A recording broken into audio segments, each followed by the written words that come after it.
Hello, everyone. Welcome back. I'm Brianne Kimmel, founder and managing partner of Worklife, and I am joined today for an exciting panel. This was actually the most popular with the most number of RSVPs, and so we're very excited to have a conversation on raising beyond venture capital and some of the new founder-friendly options that are available. I'm joined today with Cahn, the founder and CEO of IFundWomen, the go-to funding marketplace for female-owned businesses and the people who want to fund them. Hurst, founder and CEO of Pipe.com, which provides non-dilutive financing for companies with recurring revenue.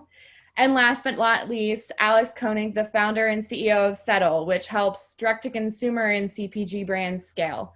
Prior to starting Settle, Alek was the head of credit at a firm. And so we have an amazing group today, all creating new options for founders to raise non-dilutive capital and to really finance their businesses, specifically for business models that may not be, the right fit for venture capital or want to offset their early stage VC financing with some other options. And so I'd love to kick things off. I myself am a venture capitalist, and so I am a first money and investor, investing broadly, pre-seed, seed, Series A. And what's been really interesting to me is, seeing this very early but emerging trend where founders have a lot more options today.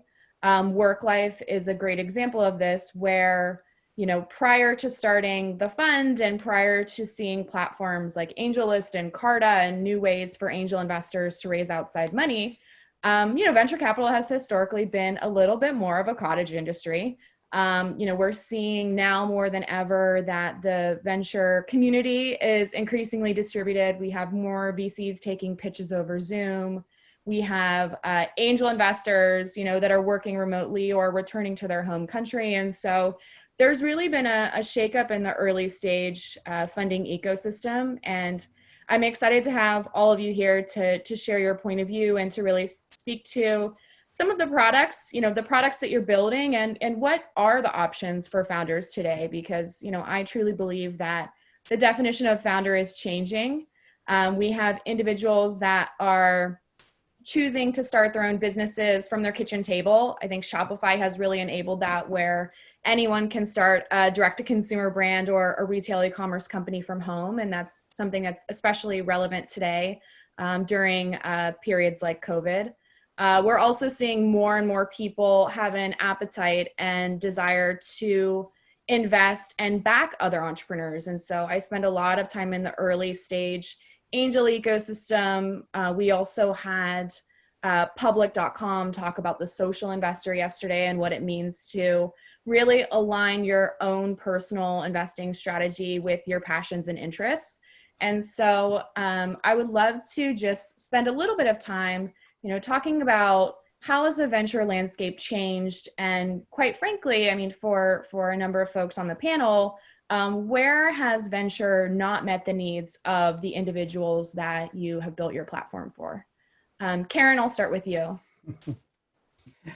Oh, Brianne, thank you for having me. So the question, I think, is how has venture changed, right? Through the pandemic, yeah? Okay, so I'm a no BS kind of lady. So IFundWomen, as everyone knows, is a funding marketplace. We're a two-sided marketplace where we connect women-owned businesses with the people that want to fund them, from individuals to enterprises to VCs to family offices, and we make the transactions happen in the middle. We're a fintech. And so during COVID, frankly, the data doesn't lie. For female-founded startups, raising VC is so much harder. We are back at 2017 levels, y'all, and it's not great. So we started 2019, we ended 2019 with a 2.8% piece of the VC pie, female-founded companies, and female founders of color were well under 1%. So the numbers for female founders are egregious, period. And that was 2019 when things were good. PitchBook just came out with some new data that female founders in Q3 raised around a little north of $400 million, which was the lowest figure since Q2 of 2017. I think what's happening is that VCs are just doubling down on their portfolio companies who are struggling, frankly, and really just trying to help them out with funding. But overall in 2020, we're going to see that the VC investment landscape has remained on par with last year, yet the amount that's allocated to female founders has decreased dramatically. So we're literally going backwards in the VC landscape.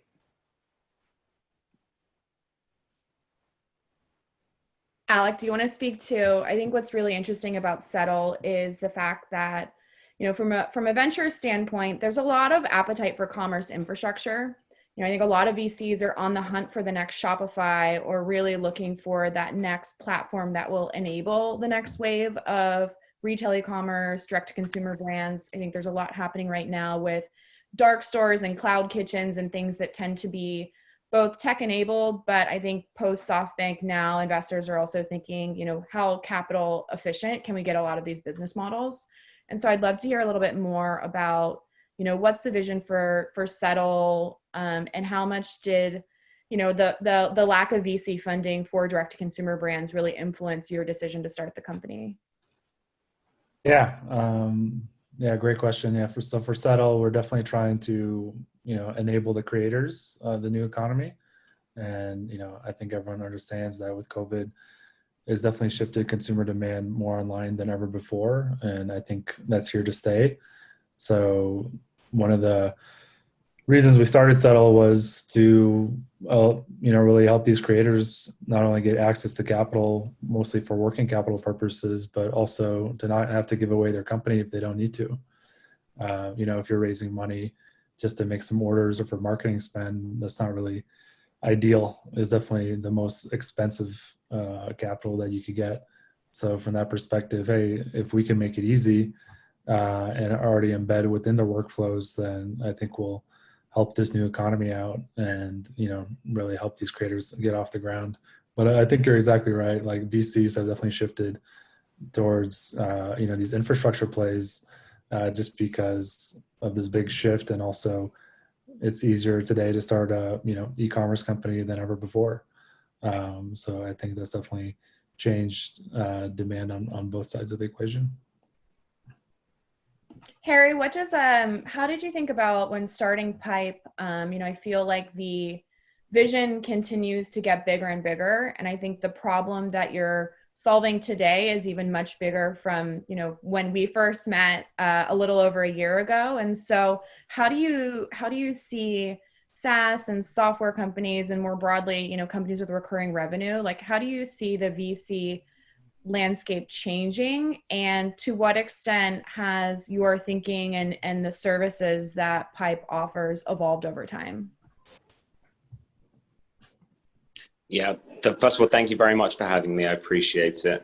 And can you hear me? Because obviously I've been having some connection issues. Am I coming through okay? Yep, all good. Okay, fantastic. Fantastic. So when I think about the landscape as a whole, as it relates to VC, I think you have to go right upstream all the way to the public markets and have a look at the resiliency of SaaS and recurring revenue generating companies in the equity capital markets, and how kind the equity capital markets have been in terms of valuation and multiples. You mentioned Shopify, great example of one. And I think that, and correct me if I'm wrong as a VC yourself, I think that has dramatic downstream effects where pre-seed and seed stage, as founders with just a vision but not necessarily proven product market fit or predictable recurring revenues just yet, but a vision to generate them, it makes access to capital a little bit easier for them, and the price as well is more fair, I'd say, and more and more so in the founders' favor at the earliest stages of company building, for two reasons. First of all, because venture capitalists as a whole, irrespective of fund size and stage, are looking at public market comps and seeing the resiliency of SaaS and are willing to pay more at an earlier stage in the hope of getting that multiple later on. And also, I think, folks like yourself credit, Brianne, the rise of the solo capitalist at the earliest stages, with VCs such as yourself competing with the larger funds, the larger multi-stage funds, to be first money in, really democratizing access more so, not entirely. As Karen made some fantastic points. We've got a long way to go, but more and more capital is being access to capital is being democratized at the earliest stages because of funds like yours and the reach that you have over and above and further beyond than the traditional fund. Yeah, that makes a lot of sense. I mean, I think what's really interesting, I've noticed this especially pre and post COVID, or I guess mid COVID where we're at today, is, with the shift to remote work, with the shift to more distributed teams, even in the short term, I'm just seeing a shift where, to what extent are we actually making fundamental changes today that are breaking down some of the previous barriers that we had? I talk to traditional VCs every day who have said how interesting that we would commute to Sand Hill, founders would schedule time, many would fly in, meet a series of firms over the course of a week, where, I think in a lot of ways there were a lot of inefficiencies. There were a lot of location-based inefficiencies as well. And so I am very optimistic about the future of both venture capital, but now this new wave of founder-friendly financing, which in a lot of ways can come from operator angels and new funds like Worklife, which bring expertise and operating experience and a relevant network to a more concentrated or focused subset of founders. I also, really see a lot of opportunity with, what Karen has done as far as building very deep communities and going, speaking directly to a subset of founders who have historically been, and even today still, underappreciated and undervalued. And so it's been really awesome to see, to what extent there's been really large changes even over the past, 6 to 8 months. One question that I'd love to continue to build on is, you've talked through some of the challenges with venture capital. How do you think about your platform and ways that it can work collaboratively with venture?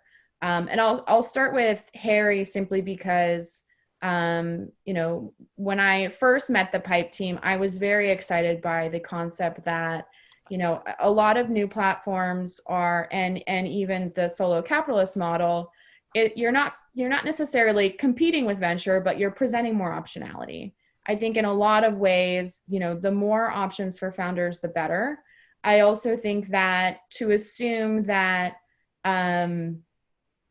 venture is a one size fits model is really challenging, because I think now we're starting to see new funds, new ways of raising non-dilutive capital. And if anything, founders have a lot of choice, and founder partner fit or founder platform fit is increasingly important. So Harry, I'll kick it off to you. How do you see specifically early stage SaaS founders interacting with Pipe, and to what extent will they use Pipe in addition to traditional venture? Yeah, no, I really appreciate this question, because it's really the foundational thinking and the genesis behind the business. When we started the business, we didn't think, oh, we're going to try and displace early stage venture. Quite the opposite, actually. We thought that, at pre-seed and seed stage specifically, and that, you can go to Series A as well, but pre-seed and seed stage, before you found product market fit and you have that rinse and repeatable growth where you invest $1, you're going to get $2 back over a period of time. The venture capital model at the earliest stages is such a perfect fit in most cases for founders. In fact, we believe that the pre-seed and seed stage market clearing prices for companies, when you see folks raising money on 10, 15, 20 million post-money SAFEs, which are very attractive instruments for founders as it relates to being founder-friendly, is actually in the founder's favor. So what we tend to see is that founders are taking all the pros of raising venture capital. One in particular that I want to point out that I always think about is that when you price a company even at the earlier stages, and it might be overpriced relative to the revenues that it's throwing off. It turns your equity into a real currency. And that currency is so important for attracting talent, for providing job security to that early team. And with the right partner, being able to go to market quicker, you can actually find that product market fit quicker. If you have a partner like Worklife, if you have a partner like Mac, Weekend Fund, all of our friends that we know, Brianne, that are awesome early stage partners, it can be hugely beneficial. And then when we think about Pipe and how that fits in, it does not compete in any way, shape or form with those funds, because once you've reached product market fit, you're effectively aligned with the founders in the capital stack, on the cap table, because you don't want to take dilution alongside the founders. At the same time, if you did have pro rata rights, you don't want to have to deploy capital into the same company to maintain the same ownership stake. It's table stakes at that point. So I think you're very aligned. These early stage investors are very aligned with the founders in the capital stack. So by being able to leverage your existing assets to be able to trade them on our exchange, and Pipe isn't the only answer, but that's how we solve for it. Being able to actually take your MRR and turn it into ARR as if your customers have prepaid you annually and cash flow your business with your own assets. I think it benefits not only the founders and puts the control and ownership back in their hands, but at the same time also benefits the VCs, and they're not mutually exclusive. We see lots of people go on to raise Series A's, Series B's, but have more leverage in the conversation because they don't need the money. The most leverage you can have as a founder is not needing the money, but choosing the right partner with the right terms. Right. Yeah, that makes a lot of sense. Yeah, and I think it's really interesting to see it. I think especially now, there is more of a repeatable playbook for SaaS companies in particular. And so what's interesting in this model is, to what extent can you use a little bit of early stage capital to find product market fit, to de-risk the business. And then once you have repeatable recurring revenue, can you leverage Pipe as you start to scale your go-to-market efforts as well? Because I think this is where, I spend a lot of time thinking through more product-led growth strategies and helping companies find product market fit. Oftentimes, when we're investing in companies, they're, primarily co-founders and mostly engineers. And so I see Pipe as an opportunity of really kicking in once you have a sales leader on board and once you have that go-to-market engine built, where you can scale fairly seamlessly using both Pipe and someone who's really strong on building out revenue operations, scalable sales best practices, and building out the customer success team as well. Couldn't agree more. Just to add one thing to what you said, I completely agree. I think if you're going to use any sort of alt finance instrument, I think it's increasingly important to have your CAC dialed in, to actually understand the economics of your business more so than VC, because with VC you can afford to be a little bit more speculative. It's just costs a lot to be speculative. Yeah, that makes sense. That's a nice segue for what Alek's building as well, because I think there's a lot of similarities with direct-to-consumer brands and CPG companies that are pretty heavily reliant on paid marketing. And I think the CAC to LTV is really important. Alek, one thing that I wanted to point out is one difference between maybe traditional venture capital and something I see specifically with direct-to-consumer and CPG is the fact that in a lot of ways, as these companies start to scale, there's oftentimes a lot of interest from strategic investors. And so I sort of view direct-to-consumer and CPG as being a combination of early financing can sometimes come from sector-aligned angels, other founders who have previously built successful companies in this space. Like, we're lucky to have Jen Rubio is an investor in Worklife, and seeing, Away and her ability to really advise and invest in the next wave of great direct-to-consumer brands. And we've co-invested with the founders of Warby Parker. And it feels like once you've figured out the model and you've built a great business, there is a desire to angel invest and to be first money in that next wave of great companies. I also see like scaling beyond that, where it starts to get a little bit tricky, is a lot of the financing later on does come from strategics, which kind of have there's a little bit of mixed signals, or, founders are oftentimes a little bit skeptical when it comes to purely raising from strategics or from more sector aligned companies. No, yeah, great point. And a lot of our introductions to Settle actually come from these angels and VCs, because they see us very additive to their early stage investments. So when an e-commerce company or a CPG company is scaling, and they need to fund operations or marketing, and you're going to get paid back fairly soon, raising another venture round for that is just very dilutive and unnecessary. So these angels that introduce us to these companies, really find that if we can make them more capital efficient, then I think not only is it going to increase higher multiples on their own investment, but then also, keep more of the company for the actual founders of the company, which I think is the most important thing that matters at the end of the day. And on the strategic side, you definitely see that coming, and it's an interesting trade-off for a founder to make. They might potentially get access into retailers quicker and things of that nature, but at what cost? So it's definitely a tough cookie to crack. That makes sense. Karen, on your side, one of the great things about the IFundWomen model is the fact that you do have a marketplace, and, on the funder side of the marketplace, you have some amazing, large Fortune 500s, you have, institutions and family offices and people that are very philanthropic in nature. How do you leverage that network, and how do you think about building programs to support the funders, and how do you keep the marketplace well balanced? Yeah, that's a great question. And, when we first started IFundWomen 4 years ago, we really were looking for, the problem that we are solving is that there's just a lack of early stage funding options for women that don't put them into debt. And women were just systematically being left out of VC. So only 1% of companies, regardless of the gender of the founder, will raise VC. So the other 99% of startup founders were maxing out their credit cards and going into debt funding businesses that were going to fail. And this is my second startup. I'm my own customer, essentially. So when my co-founders and I, who were in our first startup together, were thinking about this problem, and we were really thinking about the funding journey from idea to exit, and what female founders specifically need in terms of getting from here to there, there's lots of options that need to be explored. And so in our third year, we created a product called Enterprise Brokered Grants.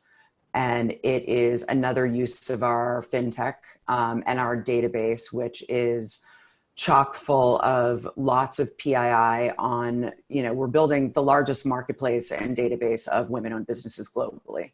And that includes, data on, their annual revenues, number of FTEs, PTEs, obviously location, et cetera, et cetera. So that data, we don't sell the data, we don't give away the data. It's very secure. I was born and raised at Google, and privacy is like my middle name. It's not actually, I don't have a middle name, but when we think about our data set, it's really our gold mine. And there's so many ways to activate our data set on behalf of brands and institutions in different ways. And let me give you a couple of examples. So we just completed a project with P&G Ventures. They were looking for scientists and technologists who were disrupting specific niche categories like active aging and menopause and men's health, and sleep and sanitizing solutions. So we were able to go into our DB and do a query essentially, and pull out relevant entrepreneurs who are in our member base and make suggestions to P&G. And by the way, they couldn't believe how many of these niche scientists we have in our network. They were shocked, frankly. So so we're doing literally, it's pipeline for them. Similar, we're working with another VC firm to do pipeline for them as well. On the other side of it, when we talk about sort of consumer brands, Adidas, Visa, one Unilever brand out of the hundreds that we're going to be working with, they work with us because they want to get in front of our customer. So when you think about the IFundWomen woman, the entrepreneur, She is highly educated, working a corporate 9-to-5 job, definitely the breadwinner, and is starting her business in her 20% time or her, spare time. And the advice that we give her in IFundWomen, which is our model is capital, coaching, and connections. And I know that sounds like kind of jargony, but it's truly the holistic model that has to work for women. It's just, we have to think differently. Women get their businesses funded differently, and it's much more communal. And so with the coaching piece, we're able to really teach women not only obviously how to raise capital, but how to do things like how and why to set up your Google Analytics, how to do Facebook retargeting ads, how to build a cheap MVP. So the coaching piece is super important. So for someone like a Visa, they came to IFundWomen looking for lead gen, right? They're looking for merchants, brick and mortar merchants who take credit cards because they're pushing contactless payments. And so we were able to do a program with them where we were just driving tons of leads, thousands and thousands and thousands of leads to Visa. And as the carrot at the end of the, rainbow or whatever, that was a terrible metaphor. I mixed metaphors, but as a carrot for these merchants to apply for the program and give Visa their information, not their PII, but their basic information, are grants, right? So cash grants. Visa just they've given out so much money this year. They've done a great job, and they're not alone. There's big multinationals are doing it as well, but Visa specifically has given millions of dollars out through our fintech to our entrepreneurs based on their specific customer they're looking to acquire. So our customer is not only a B2B customer, right? A merchant, but she's also head of her household and making 80% of the purchasing decisions. So, Adidas wants our, woman to buy shoes and activewear. Unilever's Caress brand wants her to buy lotions and soaps. So there's all kinds of reasons why brands are using IFundWomen's database and our marketplace, frankly, to reach their customers. And it's just interesting. That's why I say sort of the enterprises are really disrupting VC for women.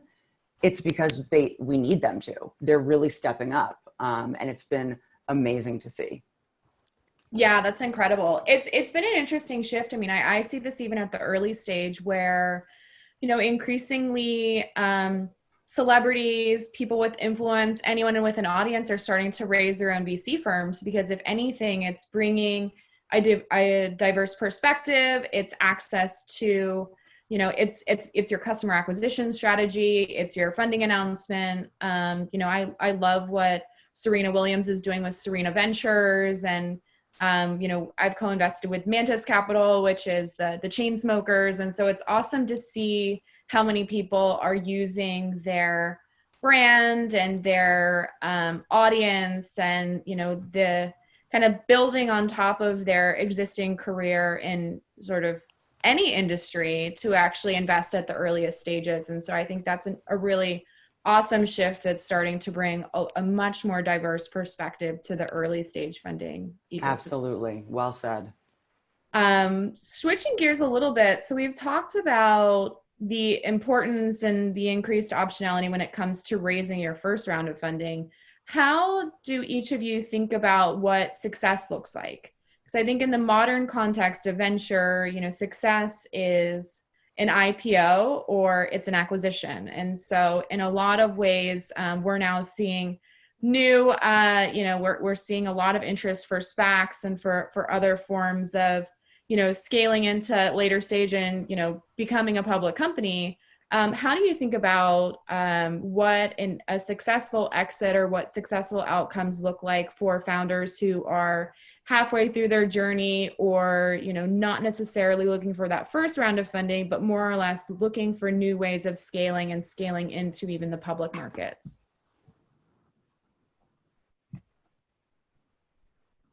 Alek, do you want to go first? I feel like it's an interesting one specifically for direct-to-consumer brands and for CPG where, many acquisitions are possible, but also you do have great businesses that are enduring and aren't necessarily a huge acquisition target for a while.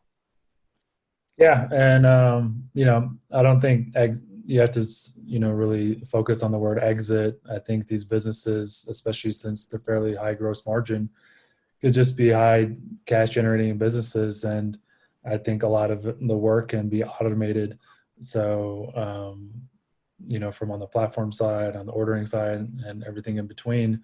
So I think if you're just building a meaningful business and delivering value to a lot of customers and generating dollars for the company, then I think exits opportunities will come to you. So if that's SPAC, IPO, investment, private equity, what have you, but you might not need to take any of those routes and just build a great business. Yeah, that's a great point. I agree. Have you talked to, in the early stages of customer development, have you talked to companies that are leveraging Settle to launch either a new product, a new business unit? To what extent do you feel like direct-to-consumer brands and CPGs will scale into multi-product platforms sooner than anticipated? Yeah, no, I think that's definitely correct. Initially now, they're usually starting off with one product, building out that audience. And as they really endear to that group of people, now they could start figuring out from the customers themselves, like what other products they might want, and then, attract those customers in a much more cost-effective way. So I definitely think that's the playbook, both from a product standpoint and also a channel standpoint.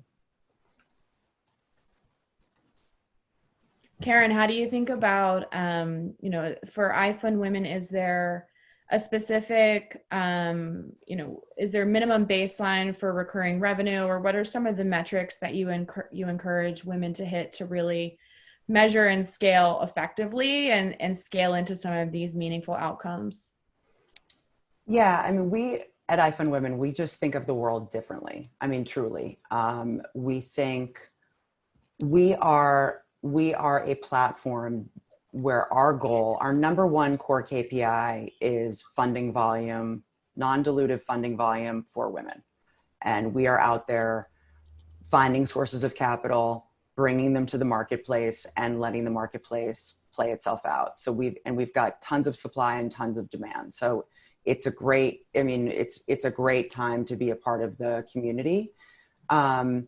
And we really play at the earliest stages. We play the most effectively if we can get someone right after they register their domain name.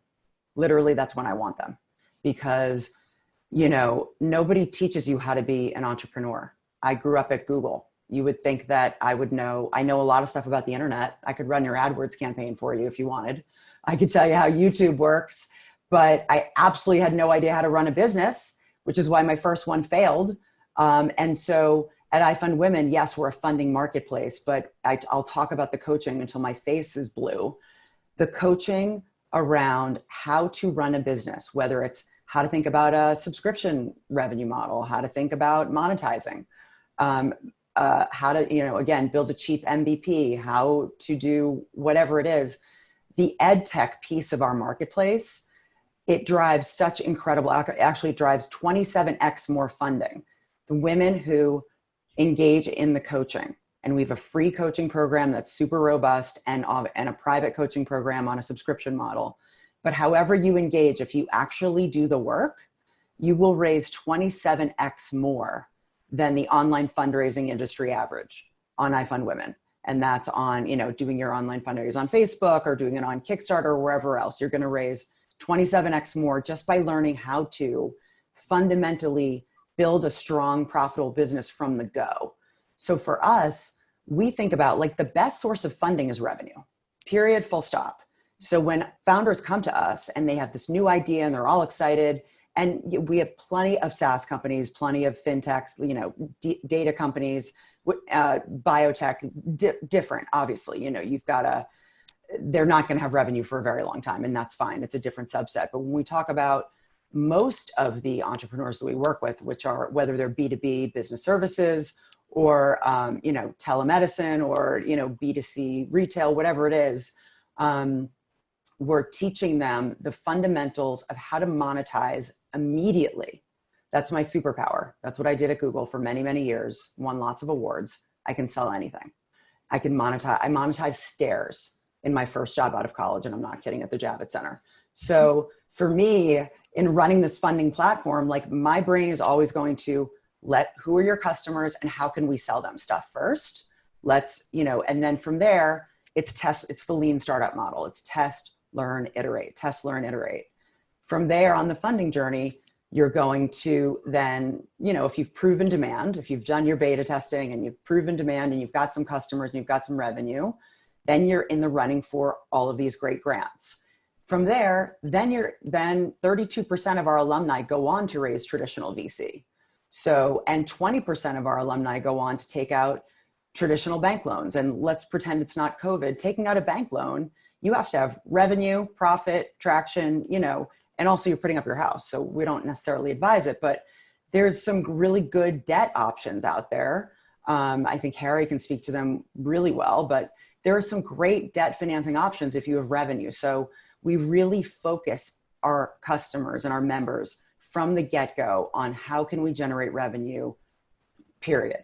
I don't know if that totally answered your question, but we're really thinking about the idea of capitalizing your business differently from traditional venture capital. And again, it's because we have to.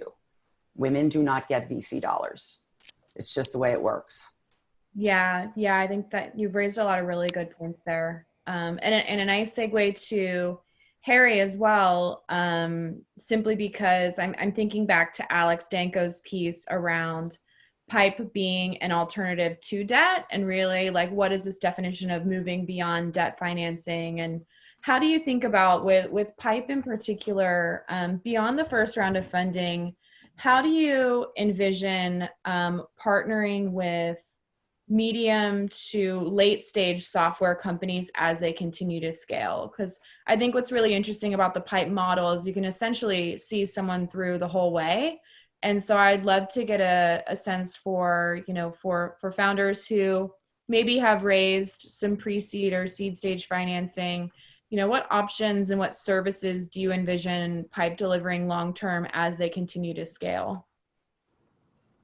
Yeah, I think it's a great question. And, it's something we're actually already doing. We just haven't been very public about it. And just first of all, I want to say, I couldn't agree more with what Karen was saying. I mean, a lot of what Karen was saying, but specifically around the education piece. I think what's so important is that founders have access to information and are armed with knowledge, because, reading the sort of Silicon Valley blogs and kind of looking at Y Combinator and the sort of de facto places that people look to, it will have you thinking it's something that I call the alphabet game.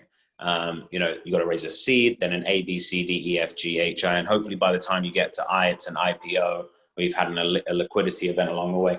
And it's just not, like, fundamentally not true. The way that I think about it, and kind of mixing this question with the original question that you asked, in terms of kind of like what should be the outcome that founders are looking for, it's entirely up to the founder. There is absolutely nothing wrong with bootstrapping a company. Again, couldn't agree more with Karen. Your revenue is your absolute best way of financing your business, and PIPE just turbocharges that by pulling the cash flow forward and allowing you to offer more flexible payment terms. But it's still your revenue, it's your deferred revenue. And that's the whole thesis behind what we're doing, financial business with your revenue. So thank you for that, Karen. And I think, just going back to the fundraising piece, as a bootstrap founder or a founder that raises a small amount of angel money, let's just put it in numbers, having a $50 million exit where you still maintain 80% ownership of the company is going to net you $40 million before the IRS get involved. Okay, that's a great outcome. That's generational wealth. Getting to $1 billion outcome where you've played the alphabet game and raised 10 rounds of financing to get there, not only is it infinitely harder to achieve that outcome, and the likelihood of failure is significantly more along the way, you might end up owning low single-digit percentage of your business, 4% of your business. It gives you the same outcome net as a founder as selling your company for $50 million. There's nothing wrong with either. It's just the commitment that you make based on the decisions that you make early on. And going back to Karen's point about education, it's the early decisions that you make about who you take money from, even without realizing it. If you take money from a VC's business model is to get venture returns. There's nothing wrong with that. But if a founder isn't dedicated to delivering venture scale returns, they shouldn't be taking money from a venture capitalist, because that's the expectation that's put on them. So I think it's just, again, about education. If you've committed to delivering venture scale returns, you're going to have to grow your company faster than if you just raise from friends and family or bootstrapped your company. That's just a fact. And Pipe's here to help you do that once you do get to the point of generating revenues, monthly recurring revenues or quarterly recurring revenues. Pipe can pull that cash flow forward as if your customers rather had prepaid you annually. Thus, you're able to reinvest immediately into growth without having that CAC to payback cash flow gap that's perpetually needed to be filled if you're investing dollars into growth. So the way I think about Pipe in the context of helping people throughout the life cycle of their company, we haven't been around long enough to see someone from, early stage company building to a public company. I know with SPACs, we might see an early stage company go public in the first year of trading, who knows? But we haven't seen that happen yet. So I can't comment on the entire life cycle, but what I can comment on is that we're helping companies from 100K in ARR, getting to 10K in MRR is no mean feat. Not to downplay it, it's an incredible feat even to get to 10K in MRR, but it's in the context of a venture scale business, that's the earliest stages of company building, if that's what you're going for, building a venture scale business. And we work with companies from that level all the way up to publicly traded companies. And Brianne, I think I told you this a couple of weeks ago when I updated you, we've had publicly traded companies coming on the platform now, and we've built a product that actually serves every single company at all different stages of their life cycle, as long as they have predictable recurring revenues. It's just the scale. The only two things that change are the trading limit, i.e. how much capital they can access, and how the assets are rated, i.e. what's the bid price, because we operate in exchange. So what's the investor, the hedge fund, the pension fund, the bank on the other side of our exchange willing to pay in cents on the dollar for the assets? Those are the only fundamentals that change. So I guess in a nutshell, I'd say Pipe just gets better and better and better as you scale and build up trading history on the platform, because you can access more capital and access it even cheaper as you scale.